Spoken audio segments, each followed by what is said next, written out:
Friday the 13th. So you might be saying, hey, didn't he do this already? And the answer is yes. I covered the Friday series in my very first timeline video 5 years ago today. Problem is, the green screen sucks. The sound is terrible. Script is mediocre. My performance is... well, okay, I was actually pretty good. But the truth is that I hate watching it, and I think it's lacking some of the insights that my more recent stuff has. So I'm revisiting it, so let's see if this series' continuity holds up, and also my previous timeline. So we go all the way back to 1980 with the original Friday the 13th, directed by Sean S. Cunningham, who had previously come off of directing a few family-friendly comedies, and the film kicks off back in 1958 at the now iconic Camp Crystal Lake, as a pair of camp counselors are murdered. We then jump to what it says is Friday, June 13th in the present day, which does line up with where those dates fell in 1980, so that's potentially our year. Bouncing ahead 22 years from the intro. And hold on a minute, have I really seen this movie like 20 times and never noticed Irwin Keyes before? Ralph sets the mold for Harbinger characters. It's got a death curse! And this trucker tells us that a little boy drowned there in 57, 1 year before the intro scene, and that there were a bunch of fires in 62. We meet our crew at the camp, including Boss Steve, Plucky Alice, and Val McKee. And the killing begins, and Jesus Christ, I am watching this on a 60-inch TV in 1080p, and Kevin's bacon is just staring at me. That night, a storm moves in, as does our killer, picking off the crew one by one, including the now famous bacon skewer. Pretty soon, Alice is the final girl and is confronted by the film's main suspect, or wait, sorry, a character that we've never seen or even heard of up until this point, Pamela Voorhees, played by film legend Betsy Palmer. After some tussling, Alice gets the upper hand and manages to cut off Pamela's head, much to the chagrin of her surprisingly manly hands. And just when you think that it's all over and done, the drowned boy Jason pops up out of the lake to drag her down. But it's all a dream. Or is it? Well, a sequel was rushed into production, and a little less than a year later, 1981 gave us Friday the 13th Part 2, which starts off with Alice still suffering some PTSD from her ordeal. She finds Pam Pam's head in the fridge and is quickly killed off by Jason. Seeing as how the head isn't completely rotted away, we have to assume that this is a short time after. Next, we meet our new group of counselors, and we find out that they're at Camp Packanack, that's also on Crystal Lake, but it's not Camp Crystal Lake.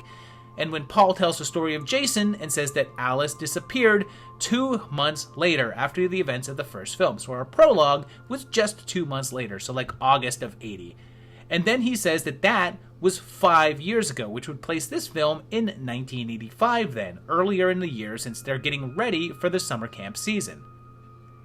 Ralph is back, but not for long, as it appears that there's another killer on the loose, although where the hell does he come from? We don't see anyone pass on this side, so Jason's on the other side of this tree already, and Ralph just, I guess, doesn't see him. A portion of them head into town while several stay behind, and the killings begin, including the infamous wheelchair chop and the old double impalement. And Jason is revealed for the first time in this series outside of a dream, and he's sporting a bag head and overalls, looking vaguely like he would dread sundown or something. Should note that he's smaller than you would expect as well, as he's only slightly smaller than Paul here, and pretty soon Ginny is the only one left. And there's this whole rat sequence, and I guess some people think that this is the rat peeing and not Ginny. I mean, how much pee do you think that a rat has in it, people? Plus, I don't think enough people think about the notion that Ginny is now running around for the whole rest of the movie in pee-soaked pants. She finds Jason's cabin, which seems awful close to the camp, so it sure seems weird that no one has noticed it before, and Pammy's head is there. They get the drop on the big guy, burying a machete into his shoulder, but he bursts through the window with his mangled face and long flowing tresses, but it seems like that may have been a dream. As the next morning, Ginny is okay, but Paul is missing, a situation that I discussed in my unanswered questions video. A third entry came out the following year in 1982 with the simply titled Friday the 13th Part 3, which was released in 3D to cash in on the 3D craze at the time, and picks up immediately after the last one left off, with Jason crawling away, which would possibly reinforce that the ending of the last one was a dream. We then get that awesome disco score, and a news report telling us that Ginny was taken to the hospital today. So we're set the day after Part 2, so we're still in 1985. We see Jason in the overalls for a second among laundry, insinuating that this is where he got his change of clothes for the movie, which I believe is the only time in the series that his outfit changes are explained. We meet our new group of teens, including Discount Tommy Chong and Goofball Shelley, and this group ain't counselors, they're just going to party at Higgins Haven, old vacation house of Chris here, who was last here 2 years ago. They go to a store and every single magazine here is from 1982, which I guess is possible, but only if we place the first film back in 1977, but June didn't have a Friday the 13th then, and it's not possible that it's only 2 years later since the last film had multiple people say that there was a 5-year difference between it and the first film, so just chalk it up to a small town store that's in the middle of nowhere really, and has old magazines in stock. Jason kicks things off by taking out a biker gang, and Chris remembers a previous encounter with Jason in the woods 2 years ago, which would have been 1983 then, and Shelley says what a large portion of the internet apparently thinks. Being a jerk. It's better than being a nothing. No, not really. Really not really. Jason makes his first appearance in the iconic hockey mask, and it's crazy to think that for a series that's so intertwined with the image of that mask that it doesn't even show up until a full hour into the third movie. There's a Fangoria magazine that shows up that's dated from 1981, which I'm assuming was just brought at that same store with the outdated issues. And soon, Chris is our final girl, and she has an extended face-off with Jason, who reveals his face, and he's somehow lost his curly locks and shaved his head, and his face is mildly different, but I guess sometime over the last day or two, he shaved? It's also possible that the ending of Part 2 is just a dream, and since that was the only place that we saw his face, it's not an accurate representation of what he looked like, and it's just Ginny's dream distortion of it, and this is his actual look. Chris also has a dream involving zombie Pamela, but is ultimately rescued by police, leaving Jason's dead body in the barn. 2 years later, in 1984, the series ended with Friday the 13th, the final chapter, which again picks up immediately after the last one left off, just a little later in the evening, so this is still early 85 as the series almost catches up to its time jump. Of course, Jason's not dead and wakes up to start killing people, and we meet the Jarvis family, including Teddy Duchamp, and there's a new group of teens headed up to the cabin for a party, and Willard's here, as is Hilly, and they drive by a small cemetery that has a pretty illuminating tombstone. First of all, we see that Pamela was killed in 1979, changing the date for the first movie, even though June 13th wasn't on a Friday that year, but it's pretty likely that the films just exist in a universe in which it was. That actually shifts our 5-year jump for parts 2, 3, and 4 to 1984, which actually makes this film in real time.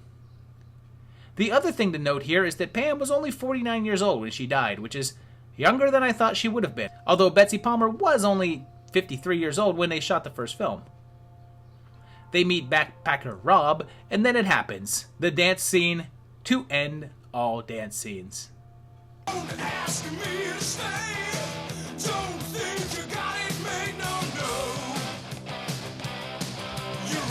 I don't have a joke for that. I mean, what could I even say that wouldn't be upstaged just by showing it?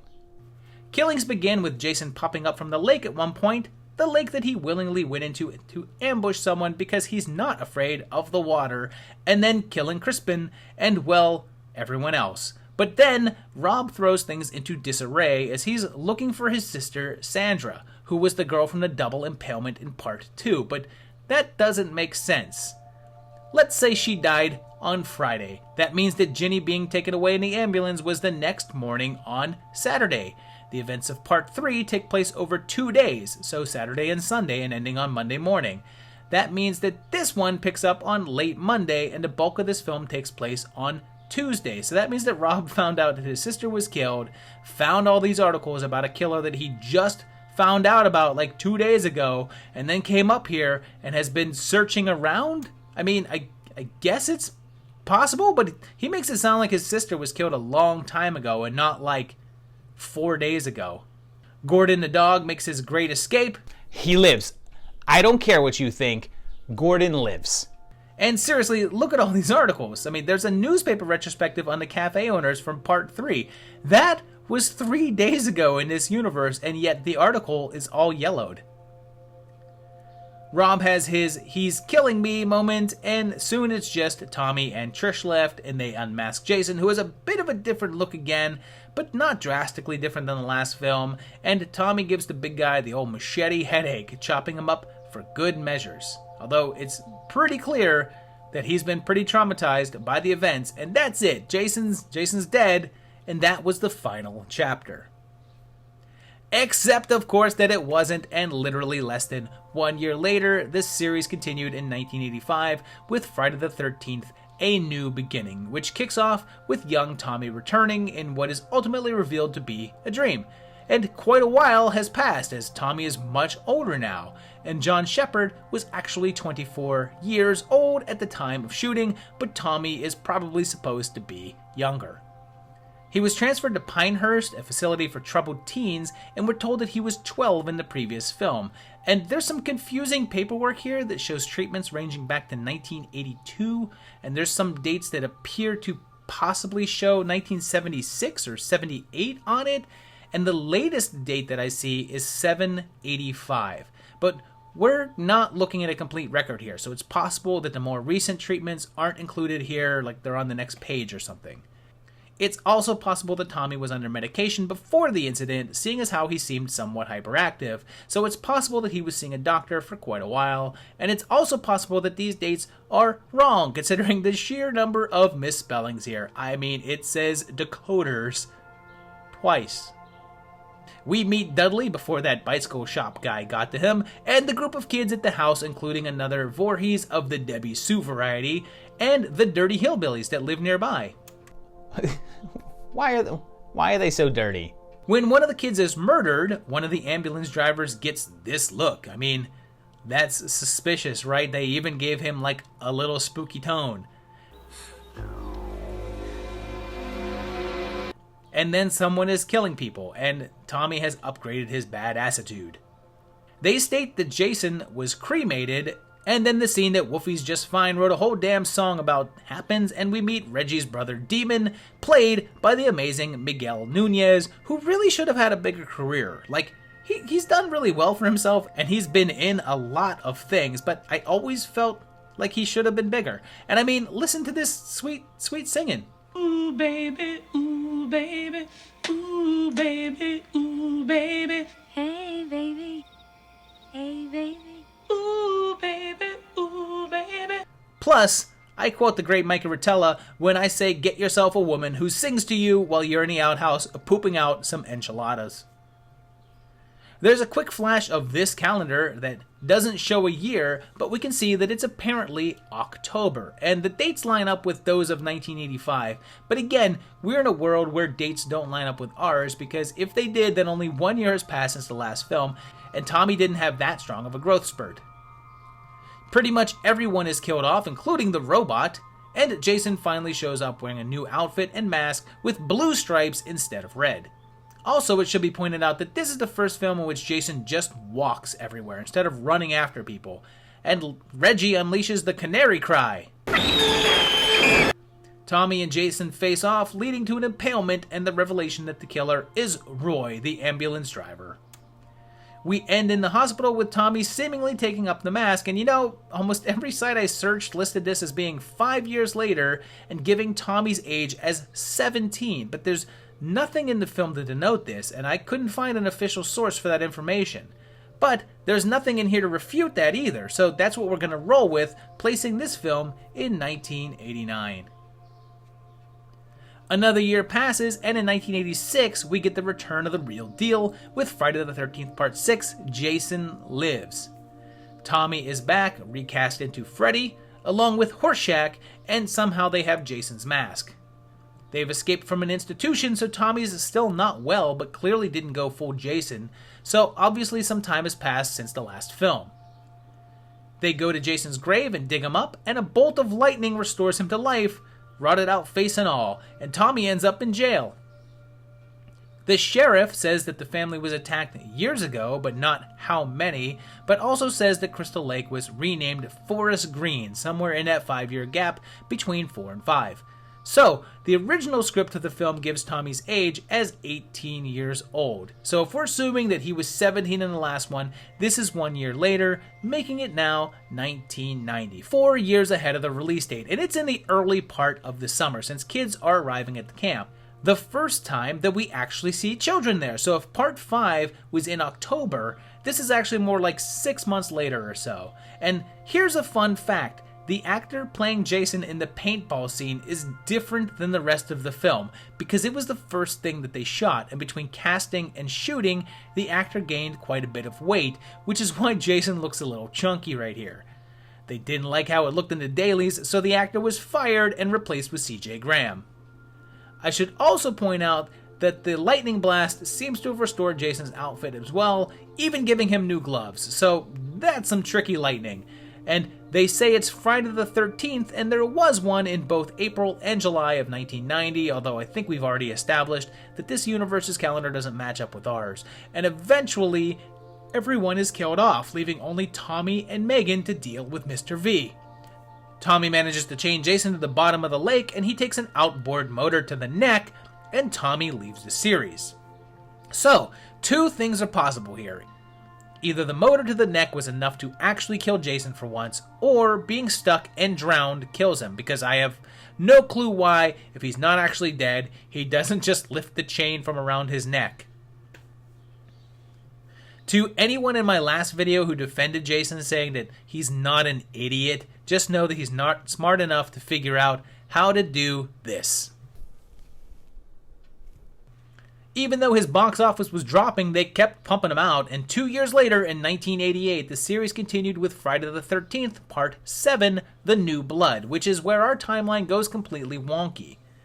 This one starts with Jason still in the bottom of the lake, now sporting a different outfit, so someone was nice enough to swim down there and give him a change of clothes, which was nice, and then shows us young Tina, and this is important since it shows us the lake first, and then Tina, so the opening scene is definitely after the first film. It's October 13th now, so this part is probably a few months after the last one, and the opening is set in 1990. We don't know Tina's age, but the actress was 9 at the time of filming, although that's not official or anything, and she apparently has some Jean Grey in her, and accidentally kills her dad. The film then jumps, and Tina is quite a bit older now, although they never say exactly how much time has passed, and Lar Park Lincoln was 26 at the time, but she's obviously playing younger. They go back to the old house, and the area has been switched back to being called Crystal Lake, so I guess the Forest Green name just didn't stick, and Bernie's here, looking very alive for now.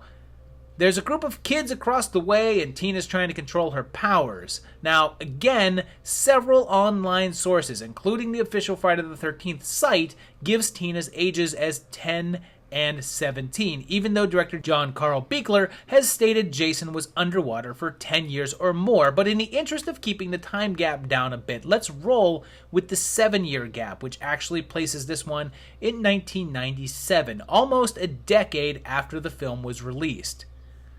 Nothing really looks very 90s here, but it's a remote country town, so styles are a bit behind, right? So he goes, let me see your ID. So I go, well, I left it at home. And he goes, you have to go and get it. So I go, okay, and I go. Tina accidentally resurrects Jason, and she sees him, but oddly, even though they've made it clear that Jason's exploits have been widely reported on, and, I mean, you'd figure that he'd be infamous in that area, she isn't able to identify him. Remake Tom is here, and there's a calendar on the wall that's pretty impossible to make out, but I can at least see the month, and it says May, so we're set in the May of 97 then. Jason starts the killing, including the infamous sleeping bag scene, and here's where I point out that this is the first appearance of Kane Hodder in the role, giving us an angrier, more aggressive Jason than we've seen before. Eddie, where are you going? To take a cold shower. I got a date with the soap on a rope. What? Is this some sort of technique that I'm unaware of? Where's that soap gonna go, Eddie? He wipes out all the partiers, soon leaving only Tina and Nick left, and I hate that his eyes are clearly covered here, like what's in front of his eyes. I guess Tina hates them too because she just destroys his mask, unveiling my favorite Jason face, and eventually Tina uses her powers to raise up her astonishingly unrotted dad to pull Jason back down under the lake. Even though the series was not as profitable as it once was, another entry appeared 1 year later with 1989's Friday the 13th Part 8, Jason Takes Manhattan, which starts with shots of New York and a big Batman logo in Times Square, which would have been appropriate for 1989, but not 1997, when we're assuming that this movie would take place, unless it's advertising Batman and Robin, I guess. We're back on the lake, although for the first time we see people with a boat on it besides a little raft or something. And then this guy talks about Jason, saying he drowned around 30 years ago, although at this point it would have been around 40 years, and he also talks as if he didn't just kill a bunch of people, so some time has passed between the last film and this one. The big guy is brought back to life, and Boat Dude happens to have an exact replica of Jason's mask, and Kane is back, becoming the first actor to play Jason twice. There's a graduating class of the teen from a school on Crystal Lake, the first we've heard of a large school there, and there's a full yacht on the lake. Having a graduating class means that it's like May or June, so we'd probably be 1 year after the last film then, so 1998. Jason gets on their ship, and look at this, did you ever realize that Crystal Lake was this big, and that it's linked to an ocean? Everything looks 80s, from the clothes to this camcorder, but again, a small town, I guess small town that has a yacht. Rennie here has visions of a young, undeformed Jason, and Lady Deathstrike is here, and Jason starts killing everyone, including the captain with the back of the knife and not the blade somehow. And soon there's just a couple of kids left, but in the beginning, there were a whole bunch of people. So is the insinuation that Jason killed all of these people? I know it's off screen and all, but that's one of the higher body counts in one of these things. They try to fix the boat. He's a son of a captain, for Christ's sakes. Yes, the genetic trait of, being a captain. A few of them escape the boat, and over an hour into the movie called Jason Takes Manhattan, they finally arrive in New York City. After some random encounters on the street of a surprisingly Vancouverish city, mostly in back alleyways and such, they end up in Times Square, and The Horror Show is out, but that also came out in 1989 in our universe, but I guess 1998 in this one. Jason fights his future self, and they all end up in the sewer, and the mask comes off, revealing this, Halloween mask. And then there's the nightly flushing of the New York sewers with toxic waste, and that's totally a real thing that happens. Yep, all you viewers that live out in the country, you should know that all big cities run big rivers of toxic waste in their sewers every single night. It changes Jason back to a child, or does it? Watch my unanswered questions video for more info on that. For one last time glitch, Black and Blue is at the Minskoff Theater, which ran there in 1989, but again, in this universe, it ran there in 1998, which is this one would have to be set, or else the first film would have to be set in the early 70s, and 2 through 4 would be pre-80s, which makes even less sense, so deal with it. By this point, the movies were duds at the box office, so they decided to end the series again with Jason Goes to Hell, the final Friday, released 4 years later in 1993 from New Line Cinema, picking up the property from Paramount. This one begins with a woman in a cabin at Crystal Lake looking all victim-y, and she's attacked by Jason, a returning Kane Hodder, who looks pretty different, wearing a new outfit and some hair growth, and the mask is now embedded into his face. It's revealed to be an FBI ambush, and they blow Jason up into pieces, and now there's no time frame given here, but my speculation is this: Jason's fairly public exploits in New York are what tipped law enforcement off to finally take the big guy out. They've tracked him back to Crystal Lake, where he went after his defeat in the sewers, and the toxic waste has distorted his face, melting the mask into his flesh as you see here. I believe that this is actually not too long after those events, possibly later into the same year, so probably still in 1998, now only 5 years ahead of the release date. Good shooting, Mahoney. Now clean up all this shit, huh? Why did you say that directly into the camera? Am I Mahoney? Did I kill Jason? Kane makes an unmasked cameo, and the evil in Jason's heart compels the coroner to eat it and become Mr. Voorhees. We meet bounty hunter Duke Creighton. Well, that makes me think of a little girl in a pink dress sticking a hot dog through a donut. Okay. He tells us that no one has seen the true Jason Voorhees and that he switches bodies, although we've never seen him switch bodies before, so how does Duke know that that's even possible? Wilma is here, as is Curious Goods' favorite employee, and Jace jumps from body to body, killing his half-sister? Apparently, Jason's dad had a daughter with another woman besides Pamela, and she's the only way his original body can be reborn. At the old Voorhees house, a location that we haven't been to before, for some reason, like why did Jason never come here instead of just living in that old shack? Or did he come here sometimes and the shack was just like a little vacation home? Regardless, the freaking Necronomicon is here, which kind of opens up a bunch of questions that someone really ought to answer in a video of some sort that would answer questions like this in the near future or something. Then, I know that everyone hates on this movie, but how do you not love this little handcuff jump? Jessica here gets what sort of looks like a Kandarian dagger, and weirdly, while possessing the body of Randy, Jason is able to talk in complete sentences, which is confusing because why didn't he use this tactic earlier? It seems like this could have helped him at some point.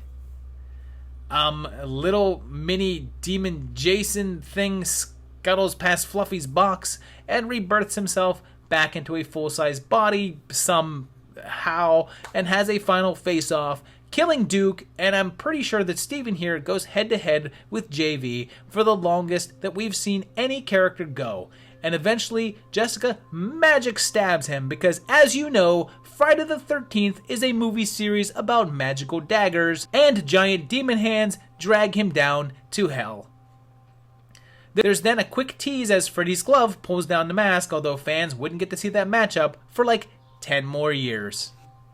In the meantime, they went back on their whole Final Friday thing again, although it took 9 years until 2002's Jason X.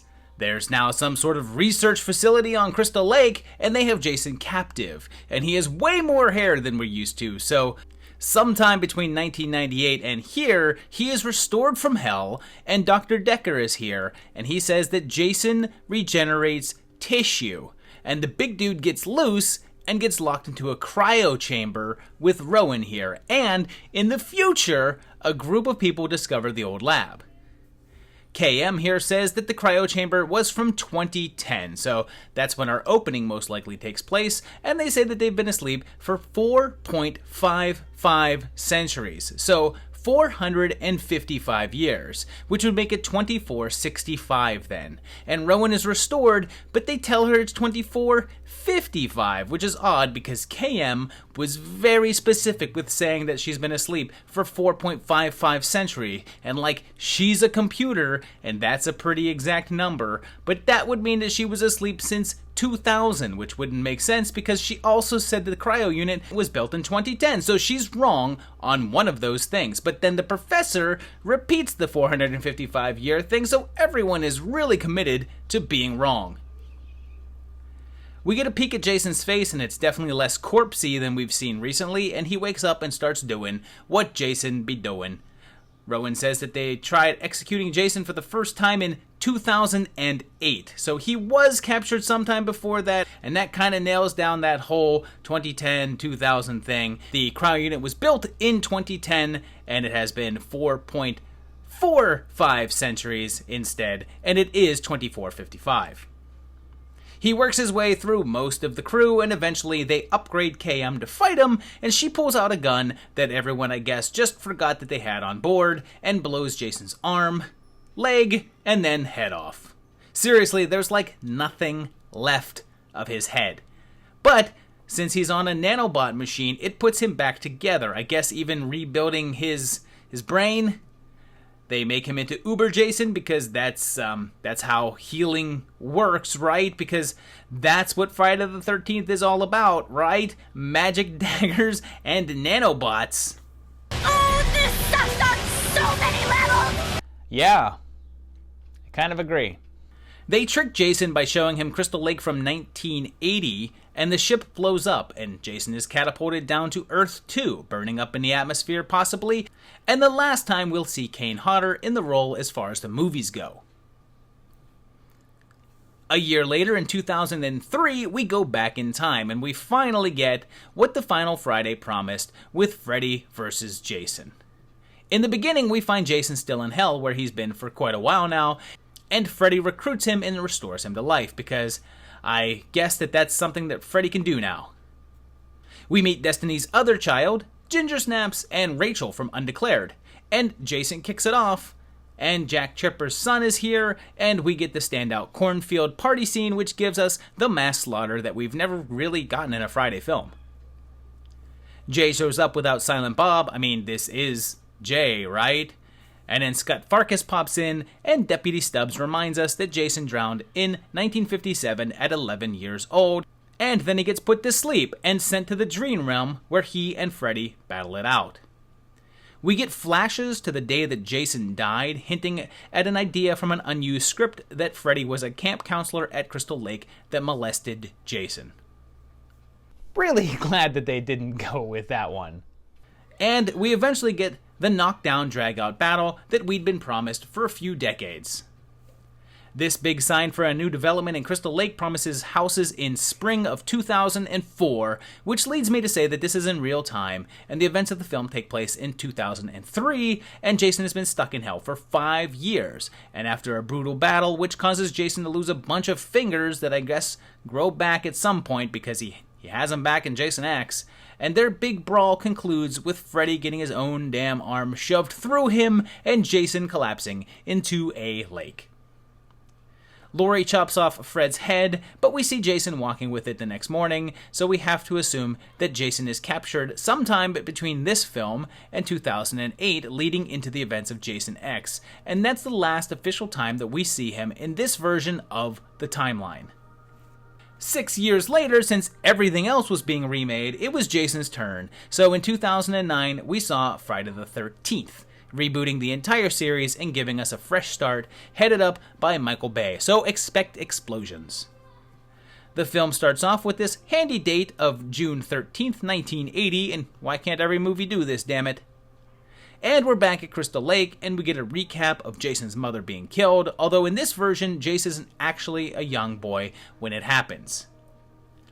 We then go to present day, so possibly 09, and one of the characters says that the camp was closed down around 20 years ago, so this was set in 2000? Normally, this would be because of one of the time glitches, but they're the ones that said 1980, and then 20 years. So they're the ones that are giving us the weird date. We see Jason's shack, and when he appears, he's back in the sack, and up and running again. We then jump to 6 weeks later, and another group of kids, including Blaze being Blaze, head up to the woods. And one of the Winchesters is here, and this license plate expires in November of 08. So it would appear that it is actually 08 here, and actually about 28 years after the intro then, not 20, unless I guess that guy was just rounding down. Clay here is looking for his sister, one of the campers from the earlier part of the movie, and Jason finds the hockey mask and puts it on. So we've basically condensed the first, second, and third movies into the first 45 minutes of this one now, and he pretty much wipes everyone out. But it's revealed that he didn't kill Willow after all, and kept her captive because she looked like his mom. He even has underground tunnels where we see Franklin's wheelchair, and sorry, I seem to be mixing this up with the Chainsaw series, or wait. Were they? They save her, but Caitlin Snow dies, leading to a final confrontation in which Jason is strangled and then stabbed with his own machete, and they dump him in a lake, giving a brief look at his face. But he pops back up again, although a sequel is pretty much a lost cause at this point, stuck in legal nightmares. So even though it's not an official entry, a lot of people have requested to include the fan film Never Hike Alone from 2017 in the timeline. It starts with a streamer on a smartphone, which would put us in present times, and Kyle here hikes into Crystal Lake, and he's filming on a GoPro Hero 4, which came out in 2014. So we're at least past that one, which would put us into the time frame of Jason being in cryo-freezing. Kyle says the land around the lake was donated to a wildlife preserve decades ago, and the big fella is here, and not in a deep freeze, so we're clearly out of continuity with, at the very least, Jason X. He finds the camp, and it's pretty intact, which means that with all the forest green stuff, and revitalizing, and those housing plans being built in FVJ, they never tore down the old murder camp, I guess. And he says that the Pamela Voorhees murders were in the 1980s, and he's a little off there, and he sees some of the famous murder locations from the early films. Jason finally attacks, and this guy's a little less bulky, and his mask is missing some of the trademarks, although his face appears to be in the zombie Jason camp. So if this is supposed to be in continuity, perhaps it's set after 8 and is a continuation of the Paramount series, and this is Jason after returning from New York and having gotten a new mask. After some battling, Jason crushes Kyle's head, but it's a dream, and we get to this film's big moment, the return of Tommy Jarvis, played again by Tom Matthews. And it's not a canon entry, so it's not in the official timeline. They made a sequel to that in 2020 called Never Hike in the Snow, in which we see Crystal Lake in the winter for the first damn time in the whole series. I mean, I guess it makes sense since it was supposed to be about summer camps, but you'd think it would have happened sooner. Tommy's back as well, and a computer screen says that it's Tuesday, July 7th, and if that actually lines up, then it's, I guess, 2020, and Pamela's head is here, I guess somehow never recovered in a police investigation after part 2, and I guess not really rotted that much more, but, I guess it's January 13th, 2017, apparently, and I guess it's supposed to be a few months before Never Hike Alone, actually, so both of those are set in 2017. Also keep in mind that there is an immense amount of non-canon, non-film material out there telling more stories about Jason. There are novels, including some young adult style ones, comic books from various publishers, even having a Jason Leatherface crossover at one point, lots and lots of merchandise, the TV show spin-off that has nothing to do with the movies, and several video games, including the recent multiplayer version that was insanely popular. So there's plenty of Jason lore out there to explore that's not necessarily tied to the official version of the movies. So there you have it, the entire Friday the 13th timeline revisited. Obviously I had a couple of different conclusions in this one, but ends up in a fairly similar resulting of things. I mean, obviously, any way you slice it, this is a pretty whacked out timeline, particularly once you get to parts 7, 8, and 9, which would have to take place in the future of when they were filmed. Obviously, didn't make sense then, doesn't make sense now, but hopefully this clarifies it a little bit more, and plus I included some things I didn't include the first time around. So hopefully you enjoyed that. Guys, today is 5 years of the channel. I started this 5 years ago for fun.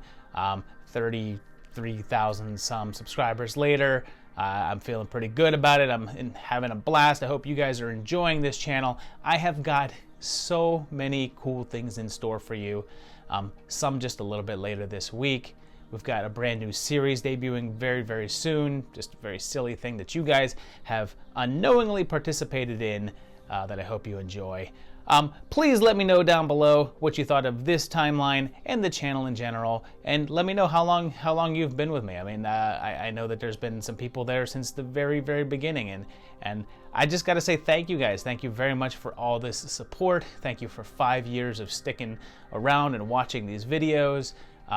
Commenting as much as possible. I know that there's quite a few of you guys that I see comment on every video, and I know most of your names, and a lot of you guys are the patrons as well too, and the Zoom calls we do with the patrons are always a blast, and so I'm just really thankful for all of this. So thank you for helping me do it, and I'm glad you're enjoying the channel. But yeah, so check out the Patreon page if you want to be a part of this as well too, on patreon.com/movietimelines, and help keep this channel going for another 5 years and beyond, and we'll see what else we can come up with and different things. And yeah, hope you enjoy it. We'll see you in a couple days for another video. Thanks guys. Bye bye.